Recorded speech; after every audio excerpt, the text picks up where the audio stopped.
Olá a todos, meu nome é Adriana Lobão, eu sou docente da Universidade Federal Fluminense, eu sou sistemata, trabalho com a família Anonácea e a gente vai iniciar então as aulas de biogeografia. Bem, mas o que é a biogeografia? Então, eu coloquei aqui no slide uma definição.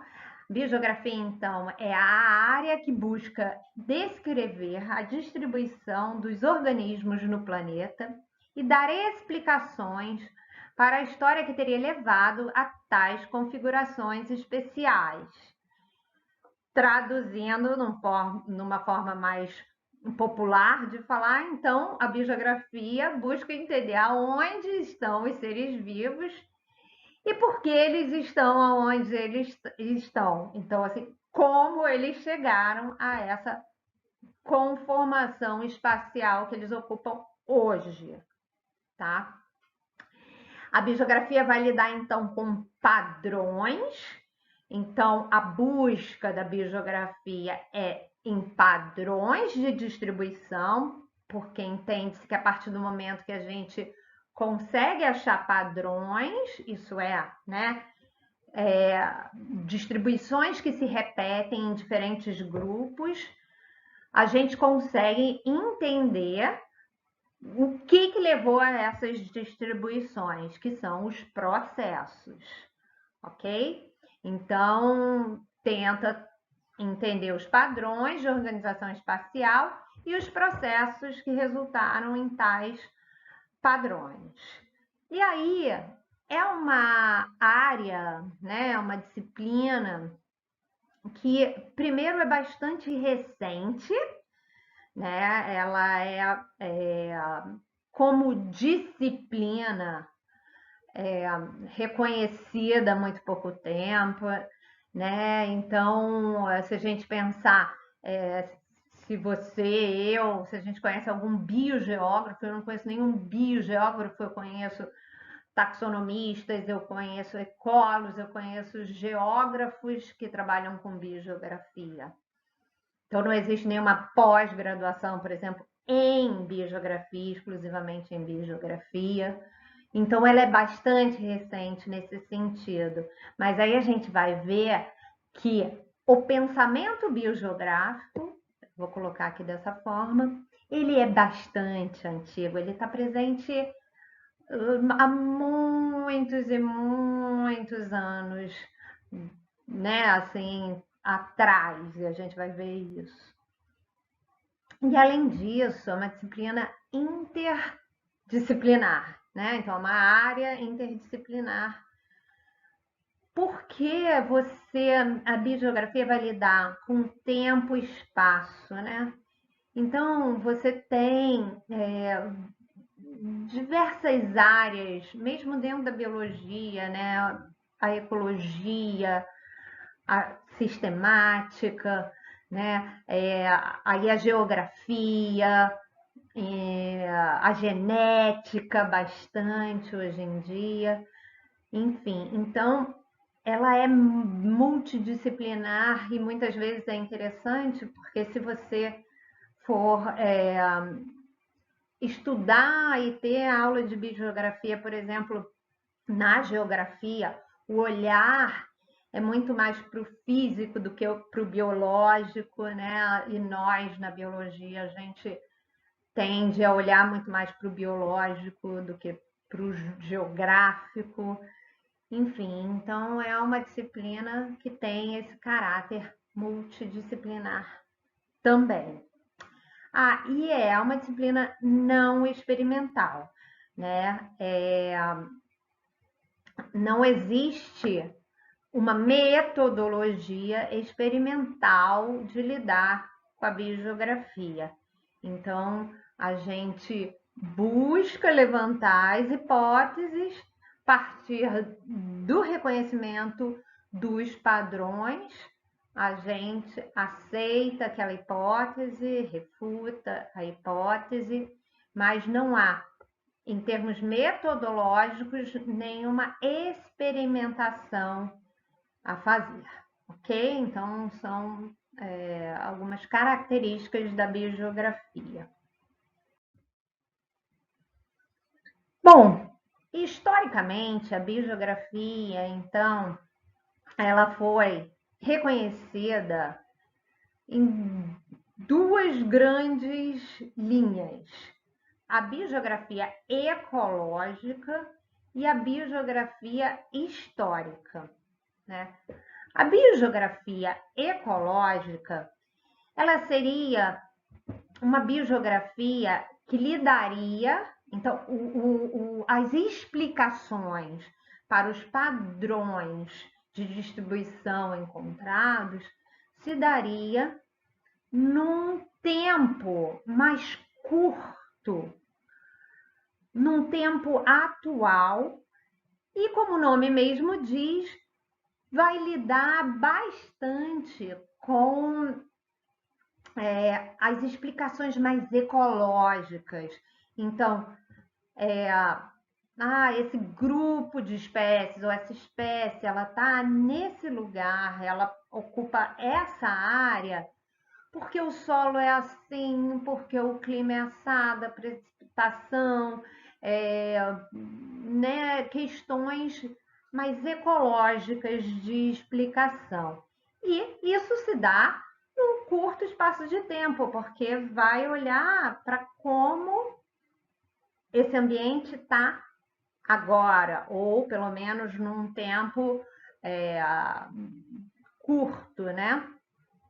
Então, a biogeografia ecológica, como o slide diz, busca entender como os processos ecológicos que ocorrem a curto prazo atuam sobre os padrões de distribuição geográfica dos organismos. Então, a explicação, como eu disse, é fatores ecológicos.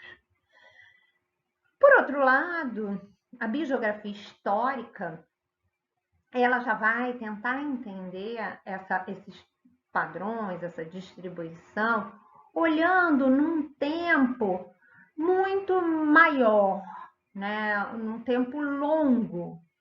E aí, por isso, ela é tida como histórica, esse nome, né?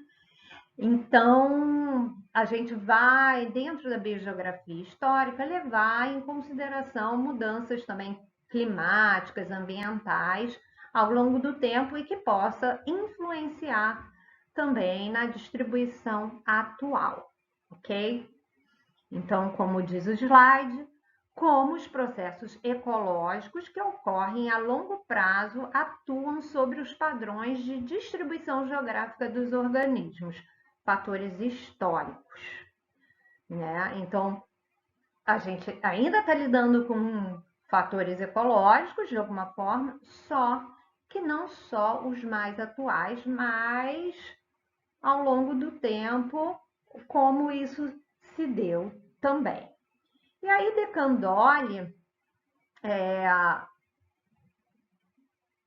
propôs ou expressou esse incômodo com essas duas grandes classificações, biogeografia ecológica e histórica, né?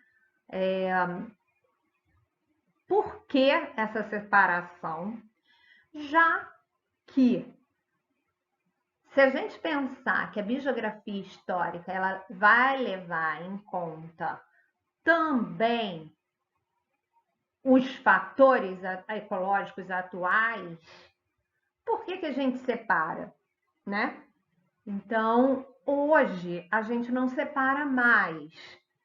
Eu coloquei dessa forma porque vai ser mais fácil em alguns momentos. A gente vai falar de algumas linhas de biogeografia ecológica e basicamente falar mais de biogeografia histórica, ok? Então, hoje em dia, a gente não separa mais e a gente trata, então, a biogeografia ecológica como uma parte, né, da biogeografia histórica, ok? Bom, então, essa disciplina vai tratar da biogeografia histórica, aonde a gente vai começar a falar sobre a história da biogeografia, né? O primeiro grande módulo da disciplina. Mas por que tratar da história da biogeografia? Porque a gente não detém a verdade absoluta, a gente trabalha com levantar de hipóteses e a gente, com essas hipóteses, elas vão ser refutadas ou aceitas, e as que forem refutadas, elas vão ser de alguma forma trabalhadas, podem servir de ideias para novas hipóteses, enfim. E aí a gente entendendo como esse caminhar da ciência ou da biogeografia se deu ao longo do tempo, é importante até para os próximos passos, né? Dentro da biogeografia, e a ideia aqui é dar os fundamentos, então, da biogeografia, como se deu a construção do pensamento biogeográfico que a gente trabalha hoje. Então, a gente vai falar da história da biogeografia nesse começo, e a gente pode dividir essa história em dois grandes módulos, um período pré-evolutivo e um período evolutivo, né? Nesse período pré-evolutivo, onde a ideia era de fixismo das espécies, onde as espécies não sofriam mutações, modificações, né, ao longo do tempo. Esse pensamento ele imperou durante muitos e muitos anos. E no período evolutivo, isso muda com a teoria da evolução, onde as espécies sofrem modificações, mutações, essas mutações são selecionadas, né? Algumas são selecionadas, e essas mutações selecionadas são então herdadas pelos seus descendentes. E há então o que a gente chama de especiação, né? E aí, nesse período, a gente depois ainda vai falar mais sobre esses dois grandes processos, que é a dispersão e a vicariância. Lembra que eu falei de processo? Processo, a explicação do padrão ou da distribuição de um dado grupo, de uma dada espécie, enfim. Então, os dois grandes processos, a gente ainda tem pelo menos mais um processo que a gente lida nessa explicação da biogeografia, mas os dois grandes processos que a gente tem é a dispersão e é a vicariância. Então, a dispersão ela vai estar totalmente ligada a esse período pré-evolutivo, e a vicariância, não exclusivamente, mas ela surge no período evolutivo. Então, nesse período pré-evolutivo, onde você acredita que as espécies são fixas, que elas não mudam, a ideia é que elas surgem num lugar, numa área, né? E essa área é chamada de centro de origem, e de lá elas então ocupam outros espaços, outras áreas, ok? Então elas dispersam. Então, nesse período pré-evolutivo, a ideia de dispersão está muito ligado à explicação das distribuições, no caso das distribuições, exatamente.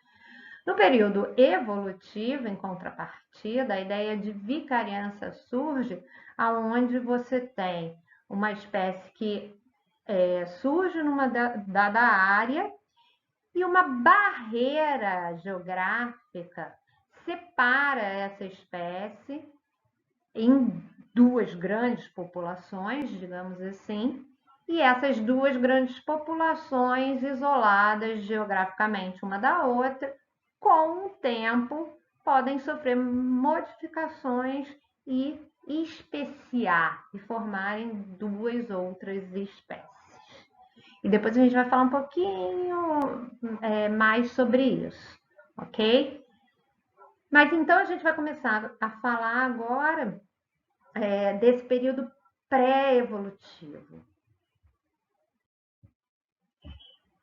E aí, a gente vai falar dos primeiros registros, pelo menos para o nosso mundo ocidental, porque para o mundo oriental, provavelmente isso se deu até anterior ao que a gente vai começar a tratar aqui. Então, os primeiros registros, não de biogeografia como uma disciplina, né, uma área dentro da biologia, das ciências naturais, mas como um pensamento biogeográfico, como uma tentativa de entender como se dá a ocupação dos espaços pelos seres vivos, a gente já vê isso lá na Bíblia Sagrada, né? O livro dos livros, enfim. E em pelo menos 3 grandes passagens a gente vai ver esse pensamento biogeográfico, né? Então, a primeira grande passagem, eu coloquei aqui essas 3 passagens, a passagem do Éden, do paraíso terrestre, a passagem da Arca de Noé, e aí vocês vão entender o porquê de eu colocar a Bíblia aqui na nossa disciplina, e a passagem do mito de Babel. Eu falei em especial da Arca de Noé, porque a Arca de Noé rendeu muitas hipóteses, né? Então, foi e é bastante importante para a construção do pensamento biogeográfico. Bem, e aí a gente vai falar então um pouco sobre essas 3 passagens e associar essas passagens às ideias biogeográficas, principalmente a esse processo da dispersão. Então, eu acho que o mais óbvio é o Éden, realmente, né? O paraíso terrestre, aonde você tem a criação de todos os seres vivos numa única área, num único local, que é esse Éden, e de lá, então, a dispersão e a ocupação do planeta, né? Pelos descendentes desse casal que é criado no Éden, e depois do pecado original, isso é, depois de Eva comer a maçã, então eles são expulsos por causa dessa desobediência a Deus. E de lá, seus descendentes, então, ocupam o planeta inteiro. E aí é muito fácil fazer essa correspondência, onde o Éden é esse centro de origem de diversas espécies, e de lá então a dispersão, né, a migração dessas espécies e a ocupação do espaço. E essa passagem da Bíblia, ela também foi pensada, principalmente os grandes naturalistas, né, numa certa época, eram padres, eram catedráticos, porque eram as pessoas que tinham acesso à educação formal numa certa época. E por causa disso, né, e por conta das ideias da religião, né, e essa ligação com a Bíblia, então muitos desses catedráticos, desses padres, tentaram entender o Éden um pouco mais teoricamente, querendo trazer um pouco mais para a área das ciências, então entender há quanto tempo atrás isso aconteceu, como se deu essa saída, né, do paraíso, e enfim. Então, por esses pensadores, então, a criação dos seres vivos deveria ter poucos milhares de anos, né? De anos. E é um tempo muito curto realmente para que a evolução aconteça. Isso é interessante porque o tempo que a gente vai sempre tratar aqui nessa disciplina é um tempo geológico. Então, quando eu falo, biogeografia histórica vai lidar com um tempo maior, ou a biogeografia ecológica vai lidar com um tempo menor, a gente está falando de tempos geológicos, ok? Isso é importante deixar bem frisado, porque não é uma semana, um mês ou 10 anos, né? São realmente tempos maiores e que para a gente às vezes é até difícil de imaginar, dimensionar esse tempo. E aí, eu queria ler para vocês uma passagem da Bíblia que eu acho super importante, pertinente nesse momento, que é a seguinte que eu coloco aqui no slide. Então Javé, Deus, plasmou ainda da terra todas as feras das planícies e todos os pássaros do ar e os levou ao homem para ver como este chamaria, né? E da maneira como o homem chamasse a todo ser vivo, este seria o seu nome. Então, se a gente for pensar nesse momento da criação, nesse momento em que Deus chama o homem e dá ao homem a sua primeira tarefa, a gente pode perceber que a primeira tarefa do homem sobre a terra é taxonomia, né? Bem, uma outra passagem bastante importante, que é a passagem da Arca de Noé, eu vou tratar aqui rapidamente para depois a gente voltar a ela dentro de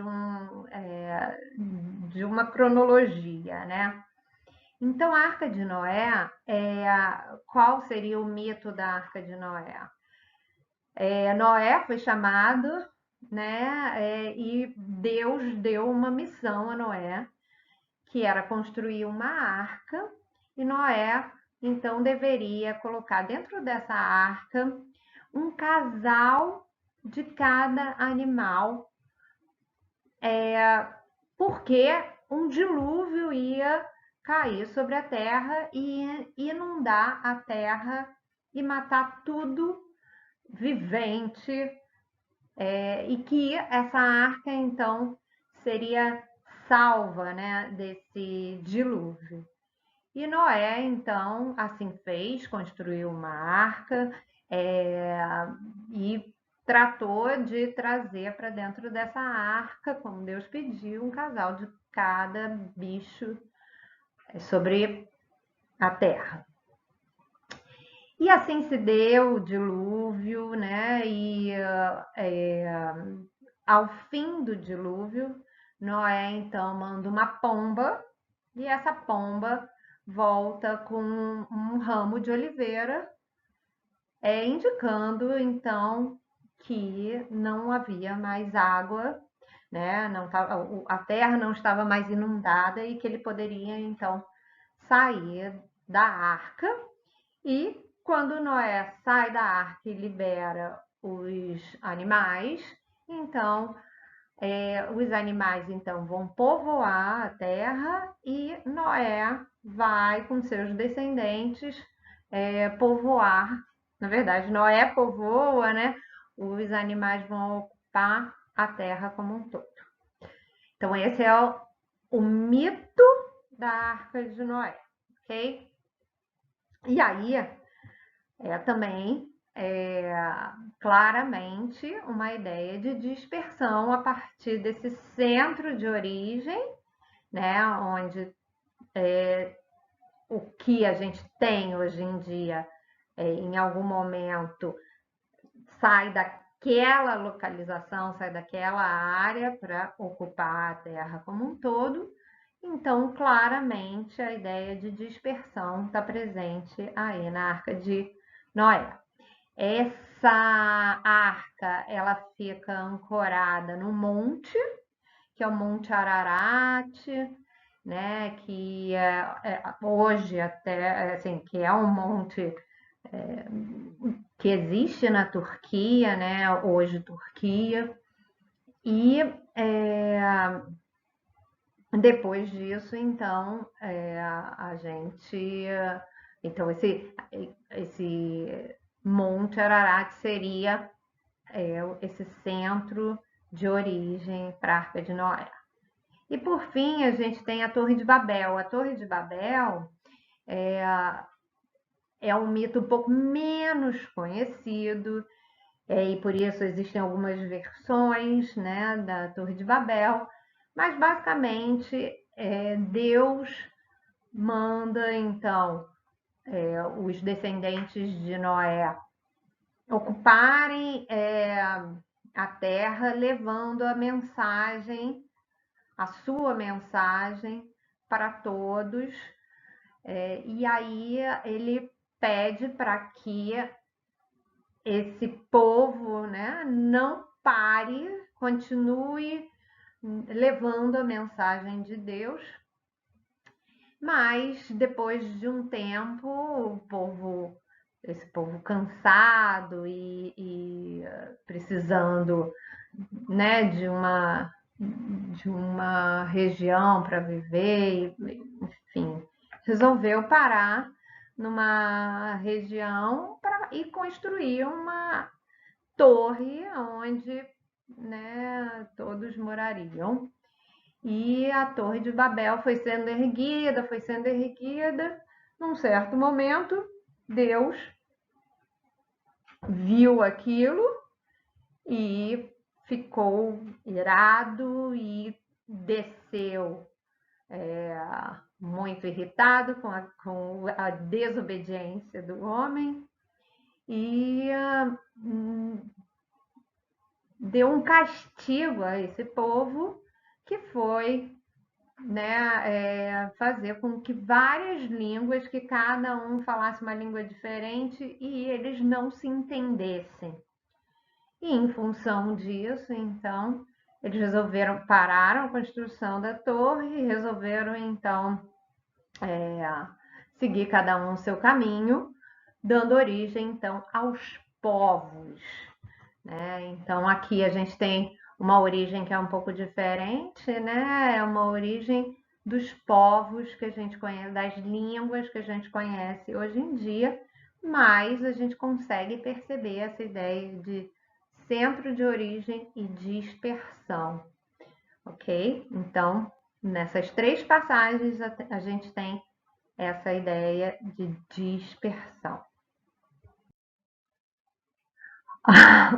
Nesse slide a gente tem aí uma brincadeira, claro, né? Porque dentro dessa história toda contada pela Bíblia e a arca, principalmente, né? A gente não tem nenhum registro de que animais como os dinossauros, né? Eles estariam dentro dessa arca. A gente só tem os animais atuais, uma vez que foi exatamente dessa forma que Deus criou todos os animais. Então, aí a história alternativa é que existiam duas arcas e que a arca do Noé bombardeou a arca do outro coitado, onde estavam todos os dinossauros. Bem, aí a gente vai começar a falar um pouco, né, depois dessas passagens da Bíblia, de alguns pensadores. É claro que vai ser alguns, existem outros pensadores ao longo da história, mas aí realmente, né, a seleção de pensadores que trouxeram ideias importantes. E mesmo, e aí a gente vai ver isso, mesmo ideias que hoje a gente pode pensar que sejam ideias absurdas ou até engraçadas, elas podem trazer alguma semente ou alguma ideia, outra ideia inserida que vai juntando aí nesse caminhar da ciência, no caso aqui da biogeografia. Então, Santo Agostinho, que era um catedrático, né, foi um religioso que tinha posses e pôde estudar muito, ele estudava bastante, ele pensou sobre a livre dispersão, né, da Arca de Noé. Então, a gente vai ver aí a Arca de Noé representada com alguns desses pensadores, né? Então, Santo Agostinho pensou como esses animais, depois que eles desceram da arca e estavam no Monte Ararat, como eles conseguem, então, chegar aonde eles estão, se eles muitas vezes precisam ultrapassar grandes oceanos, precisa ultrapassar grandes barreiras, como é que isso é possível, né? E Santo Agostinho pensou o seguinte, aliado, obviamente, às ideias religiosas, que provavelmente o que deve ter levado e ajudado nessa dispersão desses animais, desses seres vivos, seriam anjos, anjos que carregavam esses animais até né, o local que eles estão hoje em dia. Então, eles seriam levados por anjo. Botei aí uma imagem de anjos carregando, né, uma outra pessoa, mas talvez na cabeça, né, de Santo Agostinho isso pudesse acontecer com os animais, para eles poderem ultrapassar grandes barreiras, né? Mas disso tudo, hoje a gente percebe, obviamente, que isso não se concretiza dessa forma, mas se a gente for pensar em termos de dispersão, uma coisa interessante que fica dessa ideia dos anjos, né, de Santo Agostinho, seria o fato de que talvez as espécies elas tivessem a oportunidade de dispersar, mas não só por seus próprios meios de dispersar, mas talvez realmente por meios externos, né? E hoje a gente sabe, a gente vai falar disso. Então, por exemplo, uma espécie carregando outra, uma ilha de vegetação que pode se deslocar e carregar diversas espécies, enfim. Então, isso foi, sim, uma grande contribuição de Santo Agostinho. Bem, e aí, no século VII, o monge irlandês Pseudo-Augustinus, ele vem tentando entender como do velho mundo, então, animais possam ter se dispersado para um novo mundo e atravessado um oceano, sendo esses animais, por exemplo, animais de grande porte. Então, foi uma época que o Novo Mundo despertou muita curiosidade, né? Foi uma época em que se descobriu, se entendeu que não existia só a região de Europa, né, África e Oriente, mas sim existia um novo mundo, que seriam as Américas, e como as Américas poderiam ter sido colonizadas, né? Visto que se entendia que era um mundo mais recente. E aí, sob essa dispersão do velho mundo para o novo mundo, também muitos pensadores refletiram sobre como isso aconteceu. E um deles foi Pseudo-Agostinos, que pensou, então, até trazendo algumas ideias de Platão, da Atlântida, dessa, não sei se vocês conhecem esse mito também da Atlântida, que era uma grande região povoada, tinha um reinado nesse lugar e que esse lugar submergiu, né, e não existe mais e que estaria imerso ali nas águas do Oceano Atlântico, né? E é por isso esse oceano tem esse nome. E Pseudo-Agostinos pensou nessa possibilidade. Então talvez a Atlântida realmente, né, existiu e era essa massa de terra, né, que ficava entre o velho continente e o novo, e essa dispersão então se deu através dessa massa de terra e depois ela afundou. De alguma forma, essa ideia de Pseudo-Agostinos, o que traz? Traz então a ideia de uma mudança geográfica, geológica, né, do espaço físico. Essa terra submergir. Então, né, como eu botei aqui no slide, essa seria uma enorme ilha entre o Velho e o Novo Mundo, que ajudou nessa colonização, isso é, na dispersão para o Novo Mundo. E aí a ideia que ele trouxe, pensando então como mito, Atlântida, é justamente a ideia de que o ambiente físico ele pode se modificar. Bem, aí já no século XVI, o padre José da Costa, ele pensa de uma outra forma como se pode ter dado essa dispersão e ocupação das Américas, né? O que ele imagina e pensa é que a Europa, o Velho Mundo e as Américas, elas poderiam em alguma parte estarem ligadas entre si.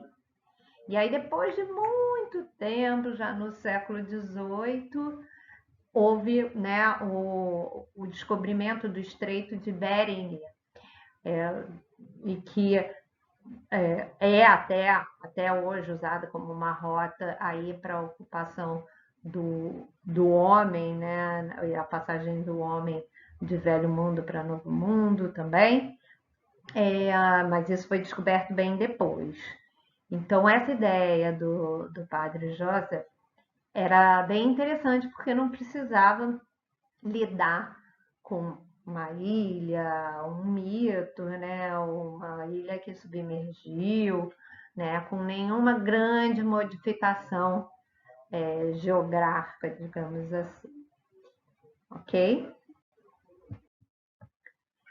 Bem, e aí vem outro padre, Anastasius Kircher,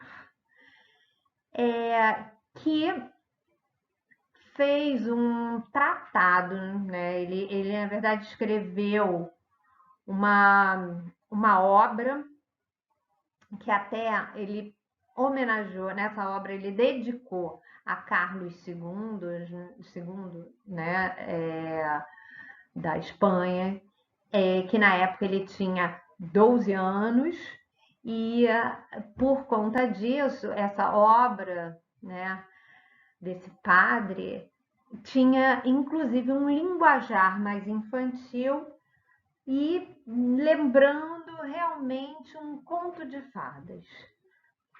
E o padre Kircher, ele foi muito minucioso em descrever o mito da Arca de Noé. E aí ele pensou, ele trazendo aí para tentando, né, trazer para evidências mais substanciais, né, ele pensou em cada detalhe dessa arca, desde quantos andares a arca poderia ter, aonde cada animal estaria nessa arca, qual a função, porque existiam animais que não estavam ali, tinham animais que estavam para a alimentação da família de Noé, tinha animais que serviriam para alguma questão medicinal da família de Noé, e existiam os animais, os casais, né? Existia a família de Noé. Então ele pensou em cada compartimento, onde estava, o que acontecia. Ele foi muito minucioso e ele nessa obra ele diz que o dilúvio, né, que foi universal, ele ocorreu no ano de 2396 a.C. Olha a precisão dessa data, né? E que durou exatamente um ano, 365 dias. E aí eu vou falar um pouquinho mais dessa obra, porque essa obra ela foi usada por outros pensadores e essa obra também é um tratado onde ele pensa bastante biologicamente e sobre a biogeografia. Bom, e aqui nesse slide, então, vocês conseguem ver como é a arca por dentro, né? Então, ela tem 3 andares. O primeiro andar lá embaixo seriam as serpentes, bem lá embaixo no porão. Depois, um andar onde estariam os mamíferos, né? Então, os casais de mamíferos.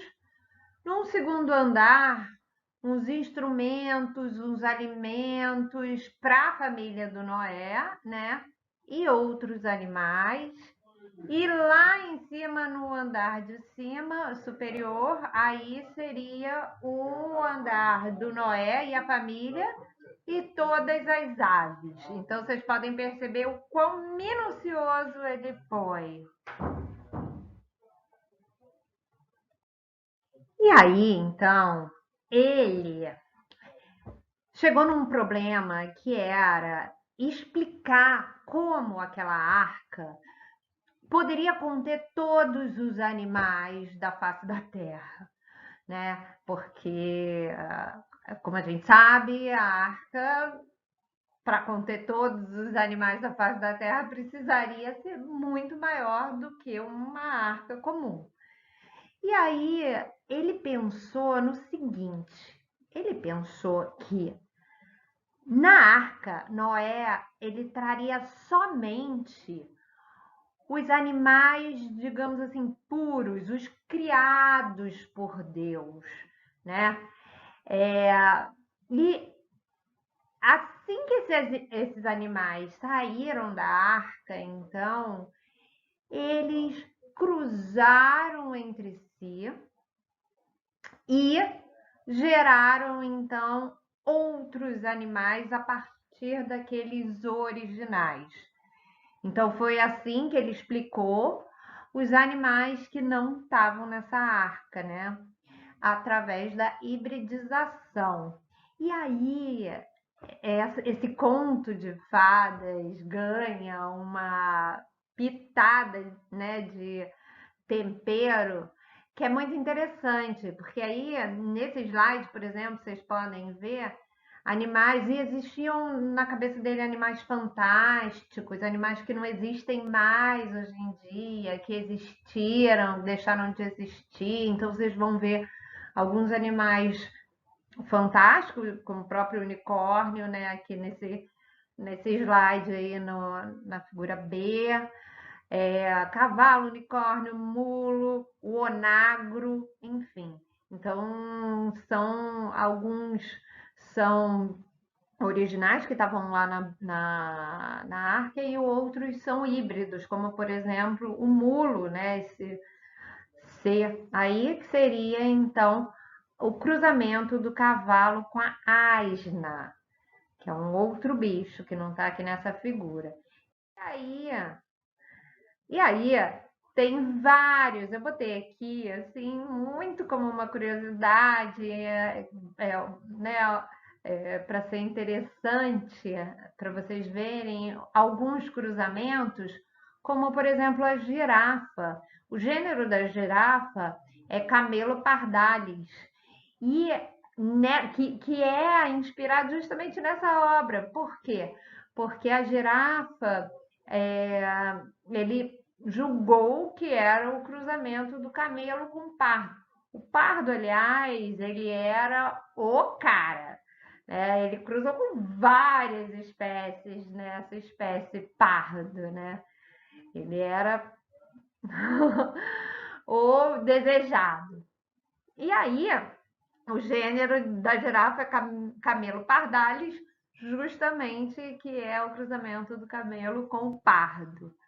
E aí aqui a gente tem outros cruzamentos, e aí o interessante de chamar a atenção aqui é o leopardo, porque é justamente o cruzamento do leão com o pardo, o mesmo pardo lá da girafa. E raposa com macaco, texugo com esquilo, leão com hiena, enfim. Então, vários animais aí imaginários que poderiam ter existido aí, dessa hibridização dos animais puros, ou dos originais que estavam na arca. E tinha muito isso, né, dos animais criados por Deus serem os animais mais puros. E aí o tatu foi uma questão difícil para ele resolver, né? Então eu coloco aqui, o tatu causou grandes problemas, né? Pois tinha uma parte de cada animal. Para resolver isso, o Kircher, ele atribuiu o tatu ao cruzamento de uma tartaruga com um porco-espinho. Então você imagina uma tartaruga e porco-espinho namorando, né? Enfim. Aqui é a figura do pardo, e ele realmente tem uma figura imponente, ele realmente deve ter sido o desejado da arca inteira, devia circular ali com um ar, né? Outros cruzamentos, como a raposa e o macaco, é ótimo, porque é uma raposa e tem aquele rabo, a própria girafa, que eu já falei. Aí existem outros animais, como esse chiurca, né? Um cavalo com pardo, coitado, meio desanimado ali. E o próprio leopardo, né? Que é o leão e o pardo.